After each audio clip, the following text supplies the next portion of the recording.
even more disturbing, in my opinion, because of the scope and the reach, is this announcement from Milwaukee County Sheriff David A. Clarke that he will be leaving office, his position as sheriff, to join and accept the federal appointment as an assistant secretary to the U.S. Department of Homeland Security.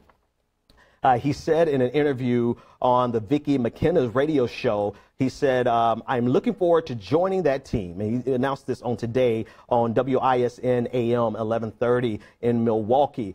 So he, according to Sheriff Clarke, he will work in the department's Office of Partnership and Engagement as a liaison with state and local tribal law enforcement and governments. Now, just in case you may not know who Sheriff Clarke is, I have a couple of clips here that I want you to see just so that you can get a small inclination into his thinking.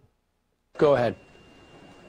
Well, first of all, there is no police brutality in America. We ended that back in the 60s. So I don't know where they're coming from. You look at the data and the research, and there's a new Harvard study out that shows that there is no racism in the hearts of police officers. They go about their daily duty, if you will, to keep communities safe. The President of the United States knows better. He's playing the race game. He's playing race politics. Shame on him. He's been very divisive for this country. He has been a nightmare, and I cannot wait until January of 2017 so that America's nightmare can be over. And this is just a small sample. There are plenty of videos to give you insight into the character of Sheriff Clarke, but even more alarming are the incidents of death inside of his county jails. There have been 4 cases where individuals have dehydrated inside of his jails. And this is the person who, without the need of Senate confirmation, Donald Trump feels is appropriate to appoint to this position. The irony of this is the response, however, from the Department of Homeland Security.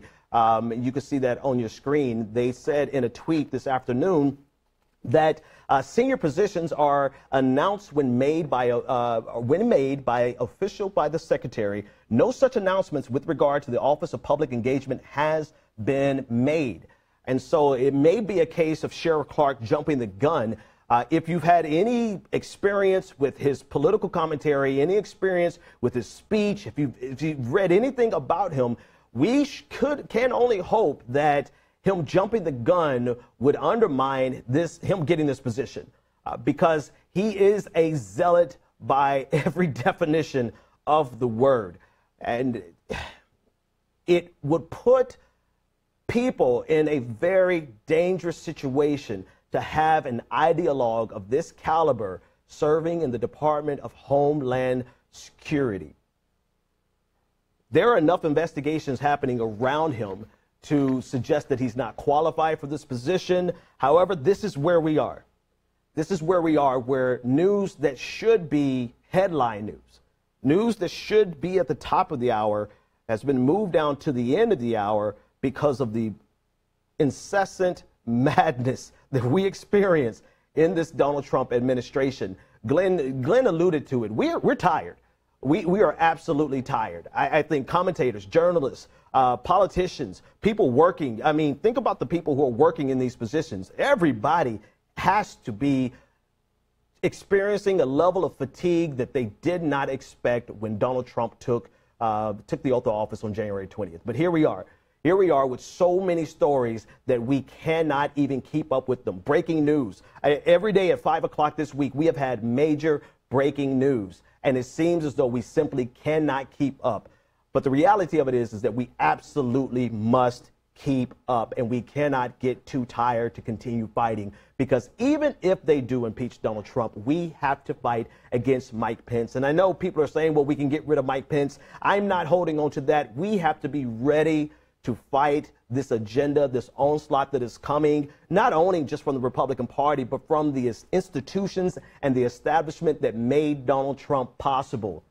We cannot get weary in this fight, and we must realize that even though this is just beginning, and even though we are all fatigued, we have to remember that if we lay down our fight at this point, then the Republican Party and those who have corporate interests, bipartisan corporate interests, will be able to move with their agenda in a way that we will not be able to stop if we're not ready to fight every single step of the way.